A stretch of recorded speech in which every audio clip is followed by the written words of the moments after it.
Sensibilities change slowly over time, but the changes since the inauguration of Donald Trump as president have happened so quickly that after a little more than 500 days, America finds itself in a topsy-turvy world where our former allies are now being treated like the enemy and our former adversaries are pulling the puppet strings dangling from the arms of a president so cluelessly unself-aware that he thinks that he's the one in control.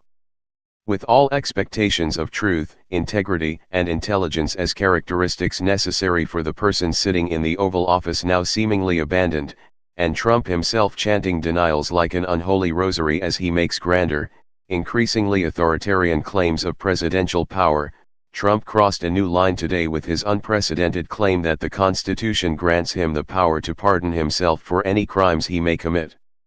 When Atlantic senior editor David Frum, a former speechwriter for George W. Bush and a thought leader of the few never-Trump Republicans left, saw Trump's tweet, he immediately thought of Senator John McCain and the churlish comment that Donald Trump made about the senator while he was on the campaign trail. Frum references the quote in his tweet about Trump's newly declared self-pardoning power, with a tongue-in-cheek comeback that the ailing senator would surely appreciate. That clever repost was only the latest in several tweets that the Atlantic editor posted in response to Trump's overreaching authoritarian power grab. Earlier in the day he sent out these other damning assessments of Trump's claims to be above the law. This last tweet leads to a long thread explaining the history of the powers that British royalty did and did not have, culminating in this conclusion.